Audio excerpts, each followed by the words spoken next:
Nous allons étudier le Daf Yud Zayin dans Masechet Sota et nous reprenons à la Mishnah tout en haut du Daf. Nouvelle Mishnah. Balo lichtov et Megillah. On va nous expliquer ici comment écrire la Megillah, donc la partie de la paracha de Sota que l'on va effacer après avec les eaux et que l'on va faire boire justement à la femme. Donc la femme boira l'eau qui comporte entre autres l'encre avec laquelle on a écrit. Balo lichtov et Megillah. Mais Zemakom au côté nous dit ici la Mishnah pose la question à partir de quel endroit de la Torah on écrit. Tout le monde sera d'accord ici qu'on n'écrit pas toute la paracha de Sota, qu'on doit écrire justement à Alot, c'est marqué dans la Torah, qu'il écrira et à Alot les malédictions qu'il y a marquées. Donc on va essayer rapidement de lire déjà les versets et avec cela on essaiera de comprendre les trois chitotes qu'il y a marquées dans la Mishnah. Au début de la paracha c'est marqué Vishbia Ota HaKohen Ve'amar El Aisha. Le Kohen fera jurer la femme et dira à la femme. Alors cette introduction qui nous dit finalement l'action du Kohen, ce que le Kohen fait à la femme et le fait que le Kohen va parler, ça tout le monde est d'accord que ça ne fait pas encore partie de la malédiction. Après, il y a les premières phrases du Kohen. Et là, selon certains, il faudra les dire, les écrire, selon d'autres, pas forcément. Que dit le Kohen en premier? Au départ, c'est pas une vraie malédiction, c'est plutôt au contraire une éventualité que la femme n'a pas fauté. Im lo shachav ishotach. Et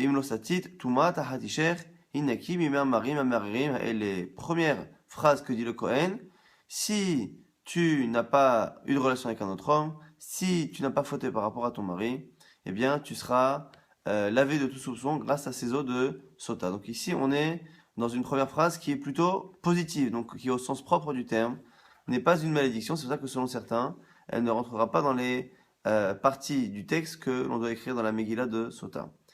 Le deuxième verset nous dit une seconde phrase que le Kohen dit, où là ici le Kohen parle de l'éventualité où la femme a fauté, et à à ce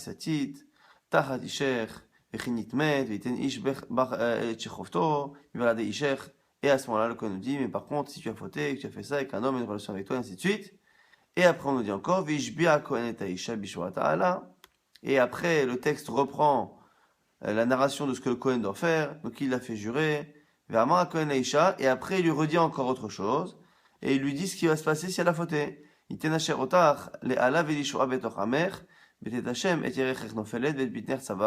Hachem va faire de toi finalement une malédiction et un serment. Les gens jureront pour ne pas justement qu'il leur arrive ce qui t'arrive à toi, et tes hanches vont tomber, et ton ventre va gonfler et exploser.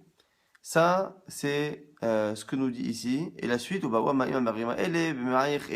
encore une fois, encore un autre verset qui détaille ce que le Kohen précise à la fin. Donc finalement, si on décompose toute la paracha, on a le tout début qui explique les premiers actes du Kohen, où tout le monde sera d'accord qu'on ne le mettra pas dans la paracha de la Sota. Après, on a la première phrase, qui est une phrase qui explique à la femme ce qui se passera si elle est innocente, donc a priori, qui n'est pas une malédiction.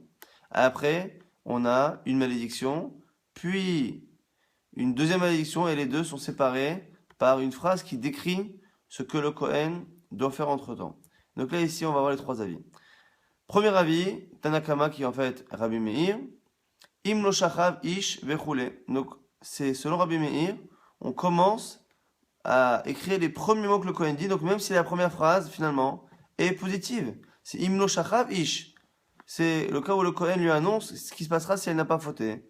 Donc du coup, c'est plutôt positif. Et pourtant, on le met dans la paracha de la Sota. Il continue. Ve'at kisatit tachatisher. Il dit aussi le second verset qui décrit ce qui se passe si par contre elle a fauté. Ve'eino kotev ishbia et aisha. Par contre, on nous dit c'est la Mishnah. On va sauter entre les deux vraies malédictions. On va sauter le passage où la Torah décrit les actions du Kohen, qu'il l'a fait jurer, ainsi de suite. Ve'kotev, et réécrit la seconde malédiction. Iten Hashem otach le'ala ve'lishvura. Uva'u amaim amarerim ha'ele. Jusqu'à la fin. Et il n'écrit pas à la toute fin, amen, amen, que la Torah nous décrit encore que la femme va dire amen deux fois. Donc ici, on a le premier avis qui pense qu'on commence à écrire le premier mot du Kohen, donc tout ce que le Kohen va dire, eh bien, est écrit selon Rabbi Meir, même si le début de ce que dit le Kohen n'est pas réellement, au sens propre du terme, une malédiction, et que normalement la mitzvah est d'écrire les malédictions. Là où Rabbi Meir, donc le Tanakama ici sera d'accord, c'est que toutes les parties, qu'elles soient avant après les malédictions, ou qu'elles soient en plein milieu, toutes les parties qui décrivent les actions du Kohen ou les actions de la femme ne sont pas écrites. Donc ici, finalement, on ne garde que le texte que le Kohen dit, mais le Chidouche, c'est qu'on prend même la partie du Kohen, du texte du Kohen, qui finalement n'est pas une malédiction. Ça, c'est le premier avis. Rabbi Yossi Omer, Rabbi Yossi vient et dit Lohaya mafsik. Selon lui, on ne s'interrompt pas. À partir du moment où on a dit la première phrase, eh bien, on ne s'interrompt pas au milieu. Et donc, selon Rabbi Yossi, même si en plein milieu des malédictions, on dit à un moment donné que Ishbi'a Kohen, que le Kohen l'a fait jurer, ainsi de suite, eh bien, il ne sautera pas cette partie-là. Rabbi Yuda Omer, Rabbi Yuda a un troisième avis. Kol asmo eno kotev elaiten Hashem otar le ala velishua. Selon Rabbi Yuda, il n'écrira que la vraie malédiction. Ni la première phrase qui décrit ce qui se passera si elle ne faute pas, ni même le début de la phrase qui commence à dire que si elle a fauté, par contre, elle devra boire. Rien de tout ça. Il ne commencera à lire que la seconde partie de ce que dira le Kohen par rapport à la malédiction, qui décrit de manière précise ce qui arrivera physiquement à la femme si effectivement elle a fauté. Amen. Il est aussi d'accord qu'à la fin, on n'écrit pas le fait que la femme réponde Amen. Aussi, la Gemara maintenant va poser la question, quelle est la raison de cette discussion? Quelle est la raison de la discussion entre ces trois avis? Nous dit la Gemara, il discute à propos de ce verset. Le verset qui nous dit que l'on doit écrire la paracha de la sota avant de l'effacer, de la faire boire. C'est marqué Vechata va'alot ha'ele a Kohen va sefer. Le Kohen écrira dans un sefer, dans un livre, Vechatav et ha'alot ha'ele. Ces malédictions. Et ici, ces malédictions, il y a et ha'alot ha'ele. Ici, il y a plusieurs choses qui sont en trop. Ha, le he de ha'alot. On aurait pu dire et ha'alot ha'ele. Ha'alot, le he démonstratif ici est en trop. Et pareil, dans le he de ha'ele. Et donc ici, on va faire des drachot. Rabbi Meir, savar, alot, alot mamash. Si on avait écrit que alot, je n'aurais écrit que les malédictions. Ha'alot, le fait qu'on ait dit ha'alot avec un he, ça vient rajouter autre chose. Les rabot klalot abaot mehamat brachot. Ça vient rajouter ce que l'on appelle les malédictions que l'on déduit des bénédictions. C'est-à-dire que puisque au tout début le Kohen dit que si la femme n'a pas fauté, eh bien, il ne lui arrivera rien avec ses eaux de sota. Eh bien, ici nous dit Rabbi Meir, même si techniquement ce n'est pas une malédiction, c'est une bénédiction, d'où on apprend une malédiction. En disant, si tu n'as pas fauté, eh bien, ces eaux, il ne t'arrivera rien de mal avec ces eaux. De là, on apprend l'inverse déjà, avant même d'écrire la suite. Que si par contre elle a fauté, eh bien, il lui arrivera quelque chose. Donc, c'est ce qu'on appelle klalot, les malédictions, abaot, mehamad, brachot, que l'on déduit des brachot, c'est-à-dire du positif, on déduit le négatif. Et ça, il apprend du he de ha'alot. Et après, ele, c'est marqué ha'alot, ele, celle-ci, ça veut dire celle-ci et pas d'autre. Les marouté klalot, shebe mishne Torah. C'est pour dire par contre, on n'écrira pas selon tout le monde, même selon Rabbi Meir, on n'écrira pas ces mêmes malédictions qui sont écrites dans Mishne Torah, dans Dvarim. C'est que dans Dvarim, on répète beaucoup d'halachot, l'essentiel des halachot de la Torah, et donc on réécrit entre autres cette halakha-là de sota, et bien on n'écrira pas la deuxième version qui est marquée dans Sefer Devarim, ha'ele avec le he de ha'ele, les marouté, tsavaot, les kabbalot, amen. C'est pour exclure tous les passages où le Kohen fait, on décrit que le Kohen fait, ou fait dire, ou fait jurer, et les kabbalot, amen, et le fait que la femme dise amen. Donc ici finalement, on a le mot halot qui est nécessaire, le fait d'écrire les malédictions, mais on a le he de ha'alot qui est en trop, on a dans ha'ele, le he de ha'ele et ele qui sont en trop, qui viennent finalement exclure.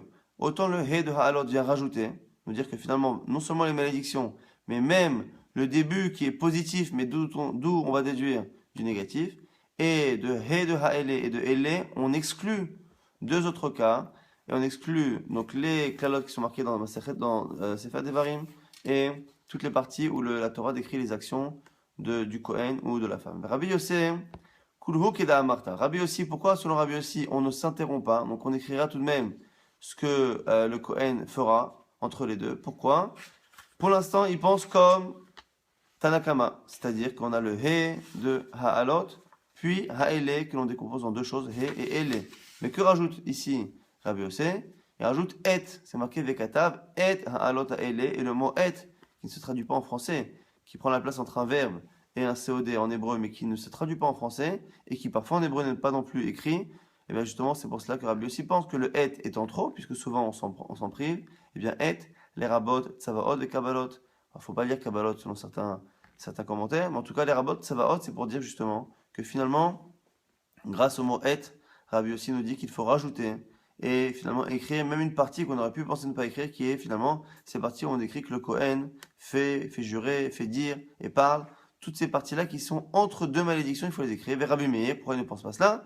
Et Tim Lodarish, lui il pense comme l'école de pensée qui pense que les mots et dans la Torah ne permettent pas de déduire quelque chose. Donc je répète encore, on a finalement la mitzvah d'écrire les malédictions, mais ici on a trois choses qui nous permettent de déduire 3 et 4 selon Rabbi Yossi, c'est que le mot alot a été juxtaposé à un he, le he est en trop, donc le he c'est pour nous apprendre qu'on écrit autre chose, donc même les brachot qui nous font déduire que si la femme par contre est fautive, on peut déjà déduire qu'il se passera quelque chose de mauvais, ça c'est le he de alot, et de ha'ele, celle-ci avec un he en trop et ele en trop, on apprend que ça vient exclure deux choses selon Rabbi Meir, à la fois ce qui est marqué dans des varim et à la fois tout ce qui est parti, les actions que le Kohen ou la femme doit faire. Et selon Rabbi Yossé, grâce au mot et qui est en trop, on rajoutera les tsavaot, les parties où le Kohen fait jurer, on rajoutera ces parties-là dans l'écriture de la Megillah. Vers Rabbi Yehuda, que pense Rabbi Yehuda? Selon Rabbi Yehuda, il utilise les mêmes lettres et les mêmes mots, simplement, il pense que tous ces mirotim-là servent finalement à exclure des choses. Alot, c'est vrai que mashma, alot mamash, j'aurais pensé écrire que les malédictions. Ha'alot avec un he, les ma'outé, kelalot, abaot, mehamad, brachot, le he de ha'ele, là où, selon Rabbi Meir, le he venait rajouter, eh bien lui, il vient dire qu'au contraire, le he vient finalement exclure. Et les ma'outé, klalot, chez Mishneh Torah, grâce à celle-ci, ça vient exclure celle qu'il y a dans Devarim. Ha'ele avec le he de ha'ele vient encore exclure.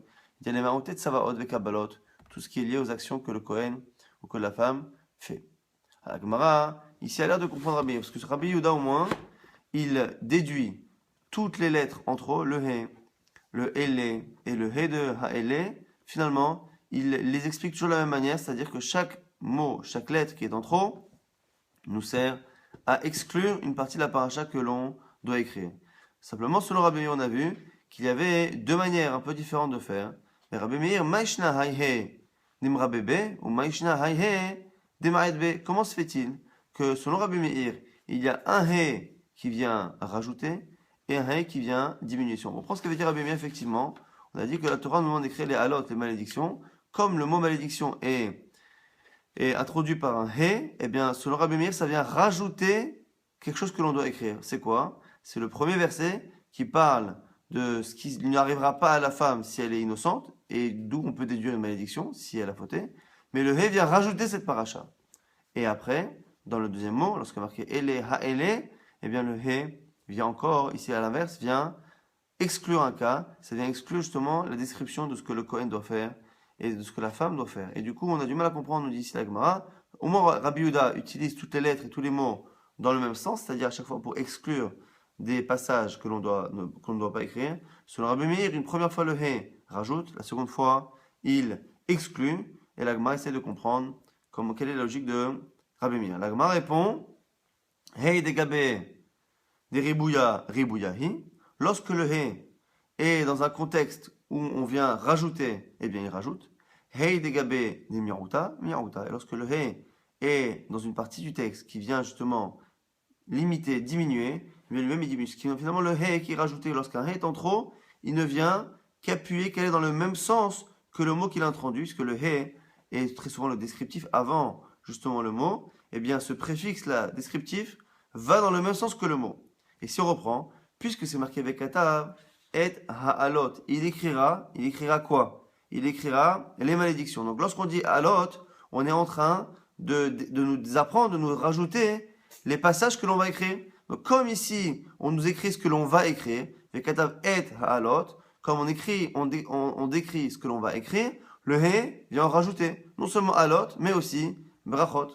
Et comme après c'est marqué ha'elle, celle-ci, il écrira ces klalot, donc celle-ci, ça veut dire que celle-ci et pas d'autre. Donc on est en train d'exclure. Comme on est en train d'exclure, le he de ha'elle, lui aussi, va exclure. Donc finalement, il n'y a pas de raison de s'étonner que les deux he, qui sont finalement dans deux mots, donc c'est la même lettre, le même descriptif, dans deux mots qui se suivent, eh bien peuvent finalement les deux he avoir des fonctions diamétralement opposées à partir du moment où les deux mots eux-mêmes n'ont pas la même vocation. Le mot alot vient rajouter ce que l'on va écrire, elle vient limiter ce que l'on va écrire, et donc du coup les he qui les précèdent chacun auront des sens différents.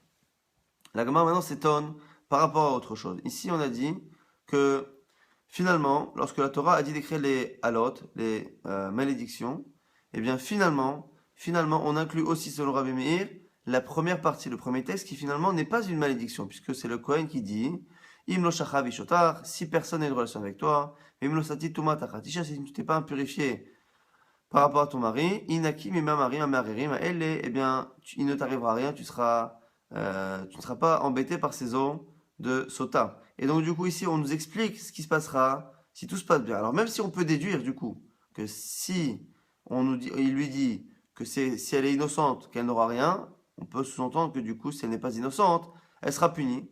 Malgré tout, pour pouvoir appeler ça une malédiction, il faut partir du principe que l'on déduit de quelque chose, on peut déduire son inverse. Lorsque l'on donne une condition, eh bien on déduit que l'inverse, c'est une chita particulière de Miklal lav atashomea hen. D'une négation, tu peux déduire une affirmation. Et on retrouve ça dans beaucoup de sujets, dont entre autres les engagements. Lorsque quelqu'un dit je m'engage à te faire ça si tu me fais ça, eh bien est-ce que la condition est une manière de dire que finalement si la condition ne s'applique pas, je ne le fais pas ou pas? C'est une marloquette. Et Rabbi Meir fait partie de ceux qui pensent qu'on ne déduit pas justement de cette manière. C'est pas parce qu'il y a marqué que s'il se passe ça, tu auras ça, eh bien on ne peut pas déduire forcément que lorsque la condition ne s'applique pas, l'inverse se passera. Ah, l'itlele Rabbi Meir, miklal lavatashomah, mais lui, de manière générale, dans toute la halachot, il ne tient pas ce principe de dire que de quelque chose avec une condition, eh bien on ne peut pas déduire que lorsque la condition ne s'applique pas, eh bien l'inverse se passera. Donc comment ici expliquer que selon Rabbi Meir, on classifie le premier verset comme étant une malédiction, alors que finalement, on n'a fait que parler d'une bénédiction qui est conditionnée, mais selon Rabbi Meir, on n'a pas le droit d'utiliser la condition pour déduire que sur la condition, ce sera l'inverse. Amar Rabbi Tanhum, Hinnaki Ktiv. Nous dit ici Rabbi Tanhum, pourquoi on peut tout de même expliquer que ce passage-là est une malédiction? Parce que c'est marqué Hinnaki, soit rendu propre de tes accusations et de ce que les autres de Sota peuvent faire. Hinnaki est très souvent le He. On peut le lire comme étant un Het. Eh bien ici, il faudrait lire Hinaki, mais Hinaki avec un Het pour dire qu'elle sera mise à mort. Et donc c'est une manière ici d'avoir une allusion encore un peu plus franche de ce qui peut se passer si la femme ne se comporte pas comme il faut. C'est pour ça que ici Rabbi Meir consentirait à dire que c'est une malédiction. Maintenant, on a fini l'explication des trois chitotes de la Mishnah. Et la Gemara va nous rapporter quelques agadotes par rapport au couple. Darish, Rabbi Akiva disait Ish veisha zachu, si l'homme et la femme se comportent comme il faut, spécialement pour tout ce qui est relation adultère, Shrina benehem, il y a la Shekhinah, il y a la présence divine entre eux. Pourquoi? Parce que dans le mot Ish, il y a un Yud, dans le mot Isha, il y a un He, et le Yud et le He, c'est l'un des noms d'Akadosh Baruch Hu. Lo zachu, s'ils ne méritent pas, Esh ochaltan, c'est le feu qui les dévore. Et ici, a priori, c'est parce que lorsqu'on enlève le Yud et le He des deux mots Ish et Isha, homme et femme, eh bien, on se retrouve avec à chaque fois le mot Esh, le mot feu, pour dire que finalement, le couple ne tient pas si l'homme ou la femme, ou l'homme et la femme, eh bien, ne respectent pas la fidélité dans le couple. Amar Rava, nous dit Rava, ou des Isha adifam et des Ish. Et la conséquence de l'adultère de la femme est plus fort que celui de l'homme. Pourquoi Maïtarama parce que lorsqu'on regarde le mot Isha, femme, le mot Esh, le Aleph et le Shin sont déjà collés l'un avec l'autre. Et le He, l'Akadosh Baruch Hu, n'est que après. C'est-à-dire que les lettres Aleph et Shin sont déjà plus proches, elles sont déjà collées. Donc c'est comme si le mot Esh, feu, était déjà écrit. Alors dans le cas de l'homme, Ish, mais il y a le Aleph et le shin qui compose le feu, à la base ne sont pas à côté, puisqu'il y a le yud. Et donc, c'est une manière de dire finalement que l'adultère de la femme a beaucoup plus de conséquences dans le couple que celui de l'homme, puisqu'encore une fois, c'est essentiellement au niveau de la Torah la femme qui est engagée par rapport à cela, puisque le Mama Rava nous dit Rava, Mipnema Amra Torah, Haver Afa les Sota. Pourquoi la Torah a demandé à ce que l'on mette de la terre, on a dit de la terre qui avait sous le Mishkan, de la terre dans les eaux de Sota. Pourquoi? Parce que Zarta, si elle a du mérite, c'est-à-dire qu'elle n'a pas fauté, eh bien, Yotse Mimena Ben Avraham Avinu Dirtive, Arafar va faire. Parce qu'elle a le mérite non seulement, nous dit la Torah, d'avoir une descendance, mais d'avoir une descendance particulière, comme Avraham Avinu, qui lui-même s'est comparé à Arafar va faire, à la terre et à la cendre. L'Ozarta, si elle ne mérite pas, Terzor la Arafara, elle reviendra à la terre, c'est-à-dire qu'elle mourra et donc elle sera enterrée, elle reviendra à la terre. Ici, nous dit Rava, le fait qu'on ait mis la terre, c'est pour nous dire que, quoi qu'il arrive, il y aura un rapport avec la terre, soit dans le négatif, si elle a fauté, eh bien elle retournera à la terre, elle mourra, soit dans le positif, elle aura un enfant, des enfants qui seront comme Abraham Avinu, qui lui-même s'est comparé à justement la terre et à la cendre. La riche Rava toujours et Doresh, Bisrar Shama Abraham Avinu, Abanochi Afava Efer, par le mérite de la modestie d'Abraham Avinu qui a dit, mais qui suis-je? Je ne suis finalement que Afava Efer, que de la terre et de la cendre. Zachou Banab Lishte Mitzvot, eh bien ses descendants, nous, eh bien avons mérité 2 mitzvot.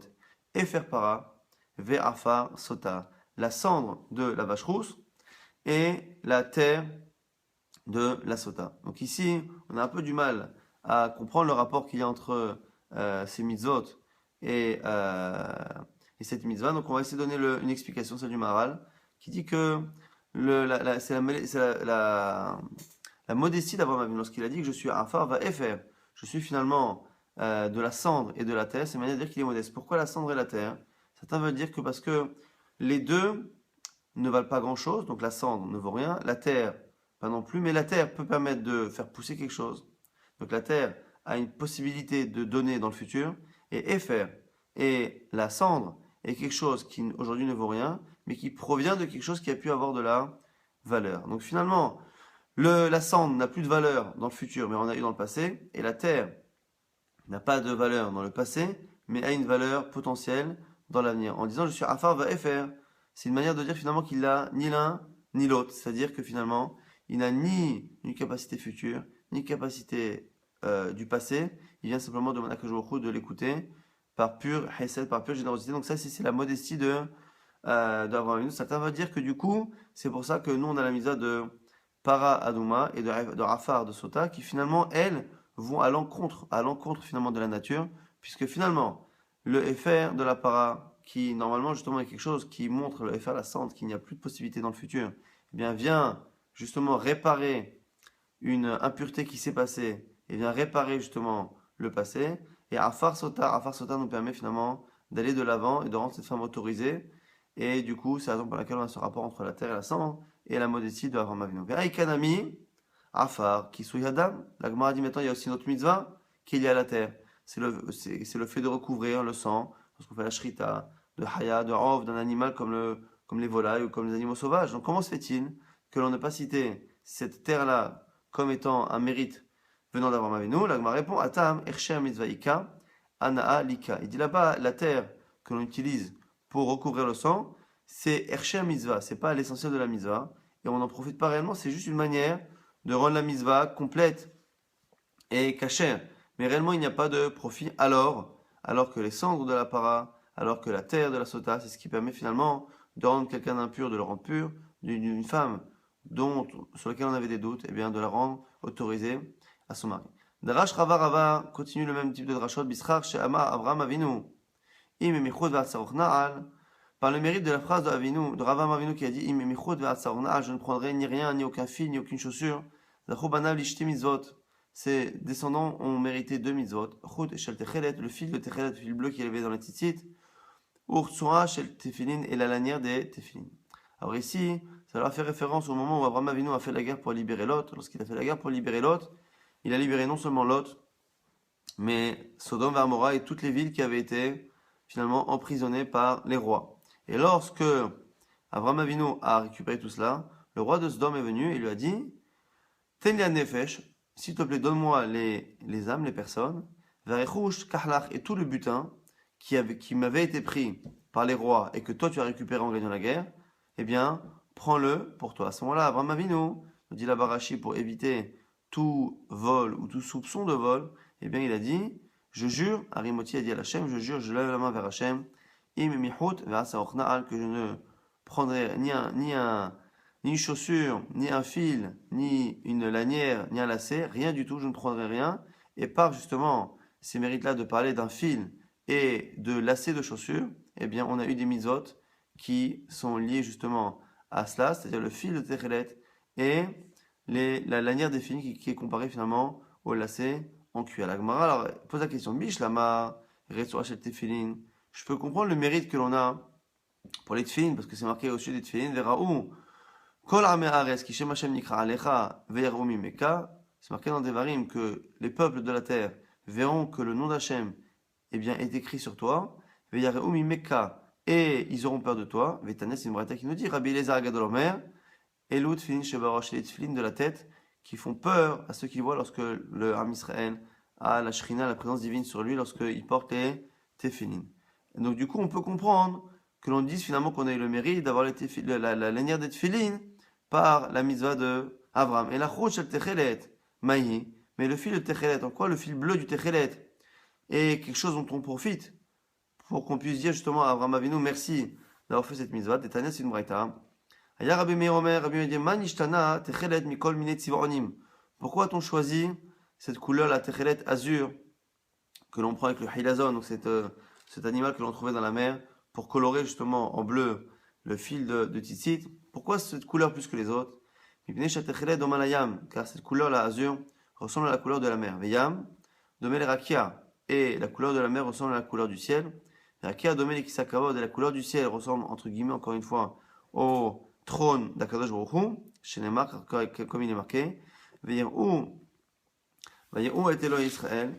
Ils ont vu le Dieu d'Israël, les Bnei Israël, ils ont vu Akadosh Baruch Hu, vetachat raglav, et en dessous, entre guillemets, de ses pieds, Kemasé livnat as-sapir, ou esem ha-shamaim, la Torah. Donc on voit ici que on compare que livnat as-sapir, donc le saphir, on compare avec shamaim, le ciel.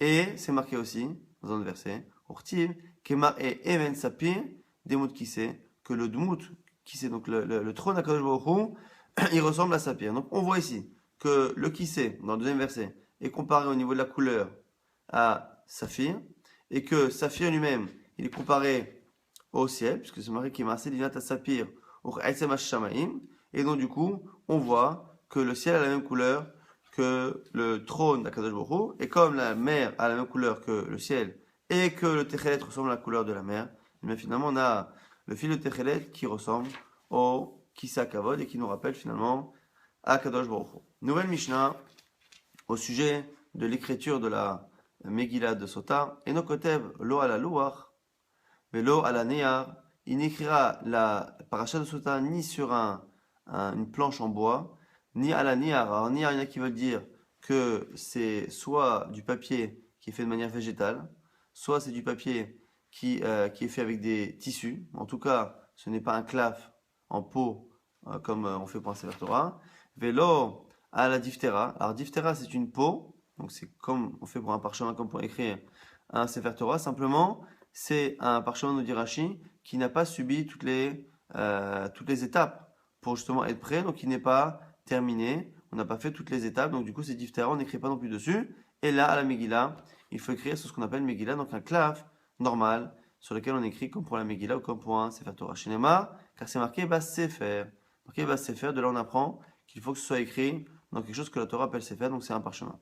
Veino kotev lo bekomus, velo bekan kantom. Ici, nous dit la Mishnah, il n'écrira pas ni avec komus, ni avec kankanton. Alors komus, c'est une sorte de sève qui sort d'un arbre, et cette sève-là, on la mélange avec de l'eau, et ça fait une sorte d'encre. Et kankantum, ici on a plusieurs commentaires, mais quoi qu'il arrive, ce kankantum, c'est quelque chose qui provient de tout ce qui est métallique, mais en tout cas, ce sont deux encres qui ne s'effacent pas.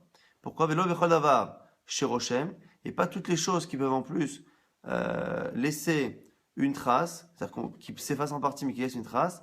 Et là, Bedio, simplement, avec une vraie encre. Pourquoi? Chez Neymar, Umaha, El Mehammarim, car après, il faudra les effacer avec les eaux amères. Et Ktav Shechol Limachot, il faut que ce soit quelque chose qui puisse être effacé. Donc finalement, ici, nous dit la Mishnah de manière très simple, qu'il faut écrire la Megillah de Sota, qui va être effacée plus tard. Il faut l'écrire sur un parchemin et avec Dio, exactement comme pour une Megillah, exactement comme pour un Sefer Torah. Amar Rava, Rava va nous donner quelques halachot de plus. Megillah de Sota, Shektava Balayla Pesula. Si on a écrit la paracha de la Megillah, la nuit, eh bien, c'est Pasoul. Pourquoi? Atia Torah, Torah, c'est marqué deux fois Torah, deux endroits différents, c'est une Xera Shava. Ktiva Chaver Sala Kohen et Kol Torah Zot, c'est marqué au sujet de la Sota que le Kohen lui fera toute cette Torah, tout cet enseignement, tout ce qu'on vient de dire, il le lui fera. Donc le mot Torah est marqué dans Sota. Pour Ktiva Tav, c'est marqué par ailleurs au sujet de ce que disent Chachamim, al pi Torah, Asha Yerucha, Vehala Mishpat. Tu feras en fonction de l'enseignement de la Torah, Asha Yerucha, qu'ils t'enseigneront les Chachamim, Vehala Mishpat, et sur le jugement. Et le jugement, là-bas, on sait qu'un jugement, on ne peut pas faire un jugement la nuit. Comme c'est marqué là-bas jugement, et que c'est marqué à côté Torah, nous on voit que chez nous, dans Sota où c'est marqué Torah, eh bien aussi la Megillah ne devra être écrite que la nuit. Ma Mishpat Bayom, Af Megillah Sota Bayom, de la même manière que là-bas le Mishpat, le jugement doit être fait 2 jours, et donc la Torah qui t'enseigneront sera 2 jours. Eh bien ici, la Torah de la Megillah sera écrite 2 jours. Je dis ici, encore une fois, les halachot Rava. Ktava le mafrea, Pesula, s'il a écrit la paracha, mais il ne l'a pas écrit dans l'ordre où c'est écrit. Eh bien ça ne marche pas. Pourquoi? Dirtiv, c'est marqué, Vekatav et ta'alot ha'elle, il écrira ces malédictions, et ici, du descriptif à elle, ces malédictions, eh bien, nous apprend la Gemara, qui dertiva, que l'on écrit de la même manière que c'est écrit dans la Torah. Alors ce qui est intéressant, c'est qu'on a vu au début du DAF que le mot ha'ele, selon tout le monde, sert à déjà apprendre quelque chose, mais ici, il se peut qu'on ne soit pas en train de faire une dracha, c'est-à-dire qu'on n'est pas en train de sortir du sens premier, mais de lire au sens normal, ha'ele et ces drachot, ça doit être écrit de la manière normale, donc on peut déduire le sens premier, comme ce qui est le cas ici, et au passage, dire que comme le mot he est en trop, on déduit en plus des drachot, ici c'est le pshat, non pas la dracha. Ktava kodem shtekabel alea shvu'a, s'il a écrit, eh bien, la paracha de Sota, avant qu'elle jure et qu'elle accepte tout ce qui va se passer, Pesula, c'est Pasoul, chez Neymar, c'est marqué, Vejbia, il a fera jurer, Vachakar, c'est marqué, Vekatav. Et donc, du coup, ici, encore une fois, c'est du pshat, c'est pas des drachot, c'est un pshat de dire que finalement, la Torah a cité une chronologie, il n'y a pas de raison, de, il n'y a pas de raison finalement de ne pas respecter la chronologie. Alors, si Ktava Igeret, si on l'a écrite sans respecter le principe des lignes que l'on a dans une Megillah ou dans un Sefer Torah, on dit encore une fois Pesula. Pourquoi? Bas Sefer Amar Hamana, et donc ça doit être écrit dans un Sefer. Et encore une fois, dans un Sefer, ça demande justement, ce surtout le fait de laisser et de mettre à la ligne exactement comme dans un Sefer Torah ou dans une Megillah. On a encore quelques temps pour résumer rapidement ce qu'on a vu dans le DAF. On a vu une marloquette entre 3 Tanaïm et sur les parties que l'on devait lire dans les malédictions. Dans la Torah, on nous dit d'abord que le Kohen l'a fait jurer, ça en écrit pas selon tout le monde. Après, il y a une première malédiction qui n'en est pas une réellement, mais qui est simplement le fait que le Kohen lui explique qu'il n'arrivera à rien si elle est innocente. Là-dessus, il n'y aura que 2 Tanaïm qui diront qu'on écrit cela, puisque l'on peut déduire finalement, du fait qu'on lui dise qu'il ne se passera rien si elle est innocente, on peut déduire qu'il se passera quelque chose si elle ne l'est pas. Donc selon Rabbi Meir et Rabbi aussi, on l'inclut. Simplement, selon Rabbi Meir, à un moment donné, lorsqu'entre cela, entre la première malédiction et la seconde, lorsque l'on aura un passage où on décrit ce que le Kohen fait, selon Rabbi Meir, on le saute, selon Rabbi aussi, on l'inclut, et selon Rabbi Yuda, quoi qu'il arrive, on ne signe ni l'un ni l'autre, on commence directement à la dernière malédiction qui est Iten Hashem Otar Le'alav Elishura, et on avait vu que c'était lié à des compréhensions de Et Ha'alot, Ha'ele, le He de Ha'alot est en trop, et Ha'ele, le He et le mot Ele sont en trop. Est-ce que ça vient finalement rajouter, enlever? C'était justement la marloquette entre les Tanaïm. On avait vu que le nom d'Hachem existait lorsque un homme et une femme sont ensemble unis. Le Yud et le He s'unissent de Ish et Isha. Par contre, lorsqu'ils se désunissent, eh bien, on a finalement le feu qui les dévore, puisque finalement le mot Ish et Isha, lorsqu'on enlève le Yud et le He, ben, ça devient du feu.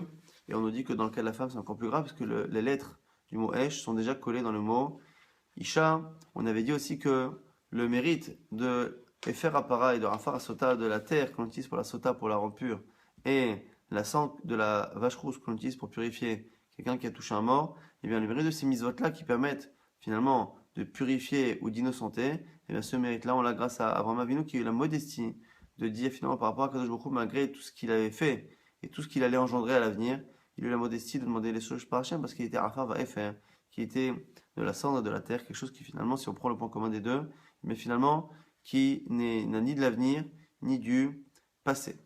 On a dit aussi que là, il a fait une autre mitzvah, Abraham Avinu qui nous a donné le mérite de deux mitzvot, c'est le fait d'avoir refusé le butin du roi de Sdom. Il a refusé, il n'a pas voulu prendre ni un fil, ni une lanière, et de là, on a eu deux mitzvot qui sont liés à ça, le fil des tzitzit, le fil de Techelet des tzitzit, et la lanière des tefillin. On voit que la lanière des tefillin rappelle le fait que les tefillin et la shrina qu'il y a sur un juif lorsqu'il les porte fait peur aux nations, et le fil de Techelet, c'est parce que la couleur du Techelet, de manière indirecte, finit par rappeler la couleur, entre guillemets, du trône d'Hachem, si on peut parler encore une fois de couleur pour ce genre de choses. Et on avait vu, dernière chose, que finalement la Megillah de Sota devait être écrite exactement comme un Sefer Torah, c'est-à-dire à la fois sur un parchemin bien travaillé comme il faut et pas sur autre chose, à la fois avec de l'encre d'iode de Sefer Torah, à la fois c'est écrit le jour et pas le news que si c'est comparé à un jugement, et on a vu qu'il faut que ce soit écrit dans l'ordre, il faut que ce soit écrit après que la femme ait accepté le serment, et il faut aussi qu'on respecte les écarts exactement comme dans un Sefer Torah.